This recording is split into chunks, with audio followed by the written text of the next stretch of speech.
Elles font la culture, un podcast pour et avec les actrices et acteurs du monde de la photographie. Je suis Véronique Prugnot. Bonne écoute. Bonjour Catherine Catarusa. Je vous remercie de nous recevoir dans votre atelier à la Cité des Arts à Paris puisque vous êtes l'une des lauréates de la seconde édition de la résidence Elle est Cité, qui a été initiée en 2023 par la Cité internationale des arts en partenariat avec le ministère de la Culture et avec le soutien de la Fondation d'entreprise Neuflis OBC et de l'ADAGP. Dans ce cadre, vous y développez depuis septembre le projet que vous intitulez provisoirement Where Home Lies, qui interroge la représentation d'un territoire que vous connaissez bien, le Liban, et du trauma que vous avez subi il y a 2 ans en vous retrouvant en situation d'exil. Parce que Catherine, vous êtes française, mais vous avez passé l'essentiel de votre vie au Liban. Que s'est-il passé en 2022 pour que vous soyez obligée de partir du pays où vous avez grandi et vécu une partie de votre vie d'adulte ? Bonjour Véronique, et puis surtout merci infiniment à ce programme d'Elle est Cité d'avoir choisi mon projet. Effectivement, en 2022, j'ai dû partir du Liban où j'ai passé l'essentiel de ma vie. En 2019, il y a eu un effondrement économique et financier du pays. Une pyramide de Ponzi qui a été mise en place par l'État et les banques privées ont dû renflouer le vide financier, le gouffre qui avait été mis en place par l'État. Nos comptes ont été saisis. On n'avait plus accès à notre argent et donc j'ai dû à ce moment-là partir du pays, ce qui pour moi a été un véritable traumatisme. Effectivement, je me retrouve dans une situation assez étrange pour beaucoup parce que j'ai un passeport français. J'ai vécu la plupart de ma vie au Liban et j'ai vraiment le sentiment de me trouver en exil parce que je perds le territoire de mon imaginaire qui était un véritable ferment pour mon travail. Territoire de l'imaginaire dans lequel je suis allée habiter juste à la fin de mes études.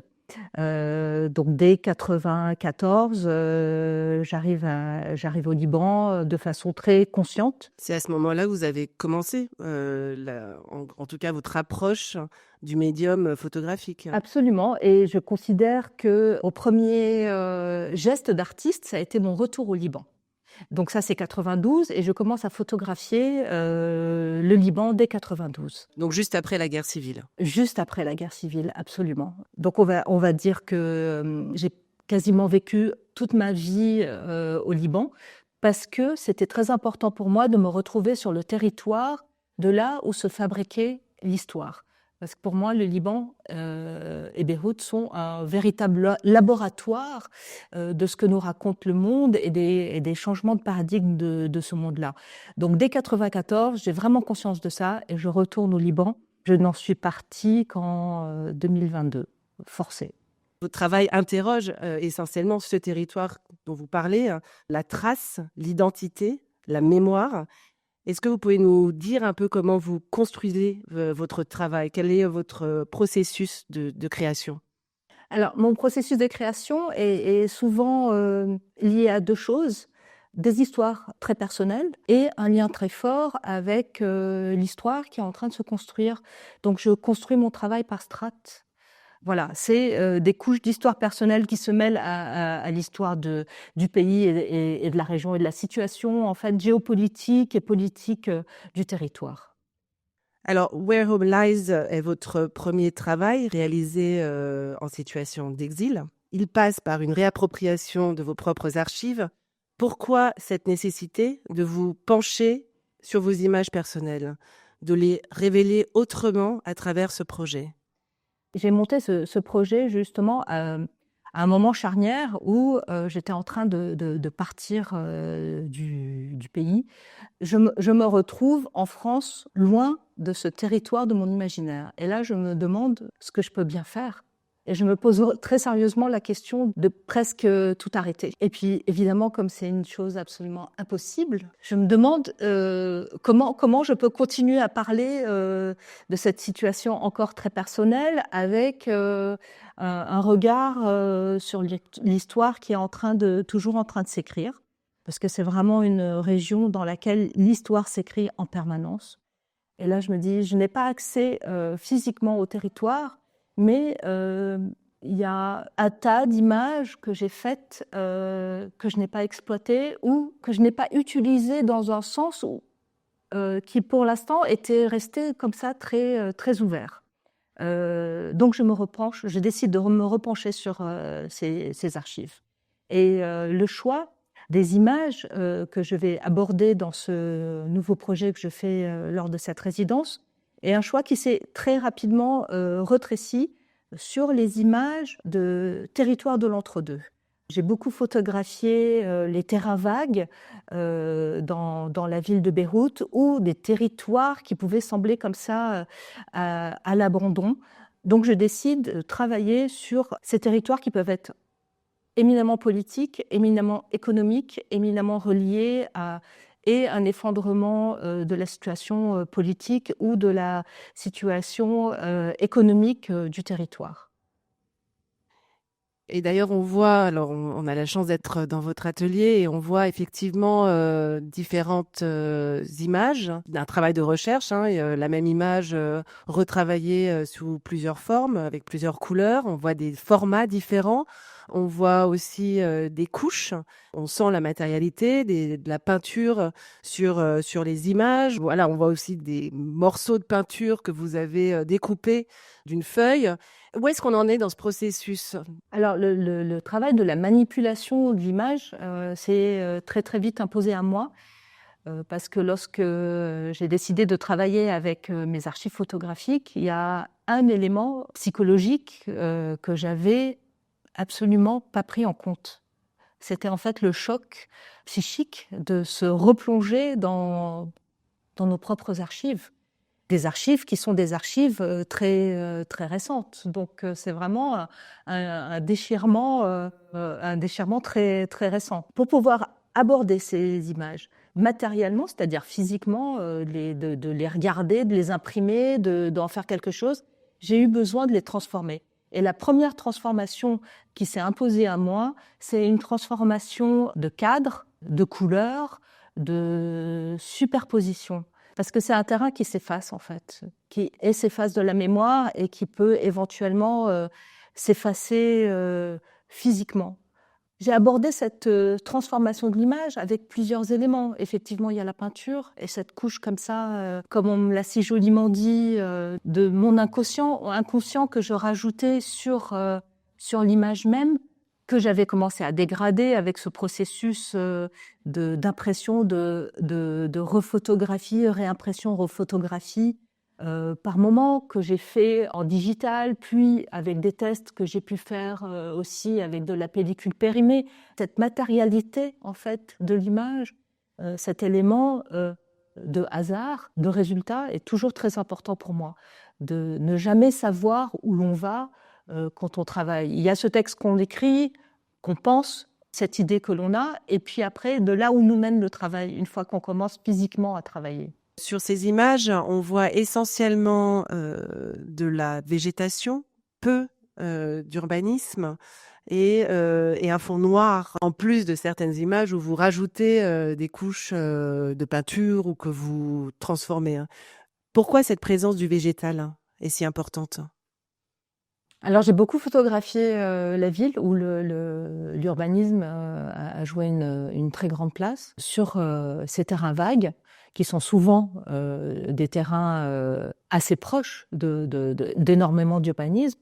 Je me suis rendu compte en fait avec cette réappropriation de mes archives que j'allais vers le végétal d'une façon quasi instantanée et je me suis rendu compte en fait que c'était un élément de résistance, que la végétation est ce qui résistait le mieux en fait à cet espace. Et en 92, il y avait l'espoir et en 2019, on sentait vraiment que l'espoir était bouché. Peut-être que ce noir très présent dans mon travail participe de ce trou de mémoire, peut-être de cet espace physique et mental extrêmement bouché, je ne sais pas. C'est l'inconscient qui parle. Ça doit être aussi beaucoup de l'inconscient qui parle, absolument. En vous écoutant, je ne peux pas m'empêcher de penser aussi au travail d'Olenka Carrasco, qui a dû fuir son pays, le Venezuela, et vivre à distance le décès de son père. Elle se réapproprie ces archives pour créer des images corrosives. Là encore aussi, on parle de manipulation de l'image. Et ces images révèlent une mémoire effacée de la patrie et de la famille. Je pense aussi au travail qu'on a pu voir cet été aux Rencontres d'Arles de l'artiste plasticienne Randa Mirza, qui utilise le photomontage pour créer des scènes hybrides qui mêlent réalité et imagination. En tant qu'artiste en exil, est-ce qu'on a ce besoin, en fait, de manipuler, mais aussi dégrader l'image, avoir le contrôle finalement sur cette image, cet effacement qu'on vous a imposé, que vous avez dû subir? Est-ce que quelque part, la disparition n'est pas la finalité pour un artiste en exil? Il y a la mémoire dans l'exil et on se base beaucoup sur cette mémoire. Et moi, j'ai une grande perte de mémoire depuis l'enfance. Enfance qui a été aussi impactée par la guerre de 75. Boltanski dit une chose très intéressante. Il dit que chez un artiste, il y a toujours un trauma premier qui va poursuivre l'artiste toute sa vie. Et je pense que quand on est enfant, on n'a pas la même perception de la guerre que les adultes. Enfant, très rapidement, j'ai eu vraiment cette conscience que, en arrivant sur le territoire français, je n'étais pas à ma place. L'histoire de l'exil a déjà commencé à ce niveau-là. Lorsqu'on est intimement lié à cette histoire particulière de Beyrouth, de ce recommencement éternel, voilà, des cycles malheureux, que devient alors le regard du photographe dans son rapport au monde? Je ne pourrais pas me voir retourner sur ce territoire maintenant pour refaire des images. J'ai peut-être tellement photographié le territoire que, voilà, pour l'instant, j'avais besoin de recommencer à travailler sur un territoire en me l'appropriant différemment. Alors, vous développez ce projet dans le cadre de la résidence Elle est citée, qui est un programme de recherche et de création dédié aux femmes photographes en milieu de carrière pour leur offrir un nouveau tremplin professionnel. Alors, donc, pendant 3 mois, vous allez vous bénéficier d'un texte critique sur votre travail. Vous êtes accompagné par des professionnels extérieurs. On vous met à disposition un espace de vie, de travail à la Cité internationale. Vous touchez aussi une bourse de vie d'un montant de 2 000 € TTC par mois, une aide à la recherche et à la production de 1 500 € TTC et des défraiements de transport aller-retour. Alors, vous en êtes presque à la fin déjà de la résidence. Comment avez-vous vécu ce moment privilégié? Privilégié, c'est vraiment le mot qui qualifie cette résidence. Cette bourse a été mise en place aussi pour les femmes photographes qui travaillent en région, ce qui est aussi très important parce que je réside dans une petite ville du sud de la France, extrêmement isolée culturellement. Et puis le fait de revenir depuis 2 ans à plein temps en France et de me retrouver de cette façon-là, très isolée, pour moi, a été une véritable chance. D'ailleurs, je remercie mais vraiment infiniment toutes les personnes qui ont choisi mon projet et qui me permettent de faire partie de cette résidence. C'est un cadre idéal. Que demander de mieux que d'être au cœur de Paris, dans cet espace-là, et physique et mental pour travailler. Je remercie 1000 fois tout le monde. J'ai envie de citer tout le monde et de n'oublier personne en passant par Sandrine Hérol, Irène Basilis, Bénédicte Alliot, Soraya Kessaria, Caroline Stein, la DAGP, la Banque Neuflis, voilà, la Cité, le ministère de la Culture et Audrey Ilouz qui m'accompagne dans ce projet et dont le regard est très important, dont l'attention est très importante. Toutes ces personnes et toutes les personnes que l'on m'a permis de rencontrer. Le fait d'être là m'a aussi permis de rencontrer moi-même d'autres personnes de mon côté. Donc, franchement, qu'est-ce qu'on peut rêver de mieux? Et surtout dans votre parcours de vie d'artiste et en particulier avec ce projet, effectivement une chance de pouvoir se retrouver dans ce petit cocon au cœur de Paris, accompagné par des expertes ou des experts. Alors après, je me dis, un travail aussi fort et intense, est-ce que c'est pas un peu court, 3 mois, parce qu'il y a un processus, j'ai envie de dire, de réparation. Je ne sais pas si c'est le bon mot, mais j'imagine que quand même, quelque part, entre la matière, entre votre travail, vous replongez quand même dans votre histoire, dans cette horreur de devoir partir parce que votre pays est mis à mal. Hein. Vous avez entièrement raison. C'est difficile. Évidemment, la durée de 3 mois est beaucoup trop courte pour mettre en place vraiment les choses. Voilà, ce sont des petites graines qui sont plantées et qui sont très, très importantes. Le double aurait permis d'asseoir et davantage tout le travail de networking et aurait permis aussi d'aller un peu plus loin, même si ma recherche est quand même assez aboutie. Le temps aide. On a besoin de temps pour travailler. Quoi qu'il en soit, on a besoin de temps. Et là, de faire les deux en même temps, j'avoue que c'est un peu un challenge. Avec ce que vit le Liban en ce moment, la résidence, en fait, m'aide énormément à tenir le coup. Et donc, ce processus de travail engagé est très important.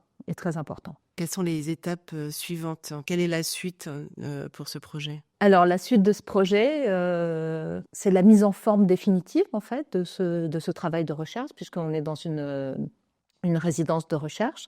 C'est la mise en forme, et pour moi, c'est très important d'avoir une mise en forme du travail. Et puis après, ça va être évidemment la possibilité de montrer le projet. Il ne faut pas qu'il reste dans des tiroirs, il faut vraiment qu'il circule et qu'il soit montré. On vous souhaite le meilleur pour ce projet en cours et on a hâte de voir la suite de votre travail. Merci beaucoup, Catherine, de votre accueil et de ce partage. Merci encore. Merci Véronique, merci de votre regard et le prochain regard, j'espère que ce sera pour une présentation du travail fini. Merci à vous. Elles font la culture, c'est un podcast du ministère de la Culture réalisé par l'équipe de la plateforme Elles font la culture. Suivez notre actualité sur notre site et nos réseaux sociaux.